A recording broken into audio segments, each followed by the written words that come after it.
Francisco Guerrero Pérez, el chalequero, fue el primer asesino en serie del cual se tuvo registro en México. Aunque no fue el primer asesino serial mexicano, este título le corresponde a Felipe Espinosa, quien residía en Estados Unidos, y ya habíamos hablado en otro video. Mató en la Ciudad de México a alrededor de 20 mujeres dedicadas a la prostitución durante 1880 y 1888, y una última mujer que era una anciana no prostituta, aunque hay fuentes que manejan que sí lo era, en 1908. Existen dos teorías sobre su apodo. Una apunta a que simplemente era porque solía usar este tipo de prenda. Otra menciona que se debía a que sostenía relaciones sexuales a chaleco con la mujer que él quisiera, o sea, a la fuerza. Francisco nació en el seno de una familia pobre en alguna parte del Bajío en 1840. Fue el 11º hijo. Su infancia estuvo marcada por la pobreza, los abusos de su madre golpeadora y asfixiante y la ausencia de su padre. Francisco, en 1862, a la edad de 22 años, emigró a la Ciudad de México, donde comenzó a laborar como zapatero. El periodo de actividad del chalequero concordó con el de Jack el Destripador, por lo que algunos autores de su época y actuales lo han llegado a comparar con él. Al igual, sus crímenes tuvieron varios elementos en común. En 1888, cuando la prensa mexicana publicó la noticia de Jack el Destripador, los titulares anunciaban: "Hay un chalequero inglés".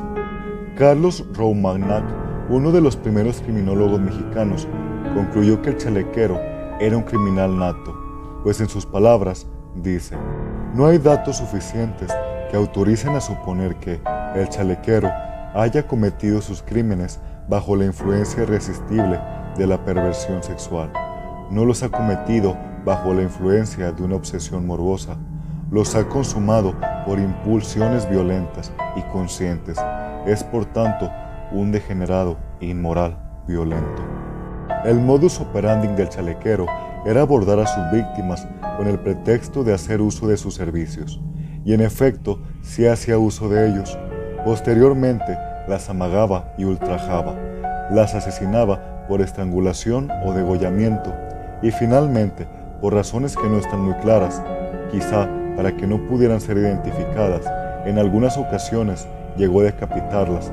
Empleaba un cuchillo para curtir la piel, el cual también usaba en su oficio de zapatero. Al final tiraba los cadáveres en el río Consulado. El arresto del chalequero fue el 13 de febrero de 1888.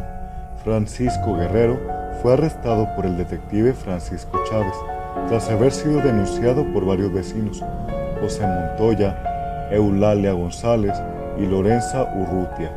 Murcia Gallardo era una mujer pobre, dedicada a la prostitución. A principios de 1888 había sido violada y degollada. Su cadáver se encontró a orillas del río Consulado. La última vez en que se la había visto con vida se encontraba en compañía de Francisco Guerrero. Ya para ese entonces, Guerrero se jactaba abiertamente de sus crímenes dentro del bajo mundo del arrabal, pero al verse atrapado, negó todos los crímenes. Tras la captura de Guerrero, una nueva denuncia se entabló en su contra. Era de una mujer llamada Emilia, que lo acusó de violación e intento de homicidio.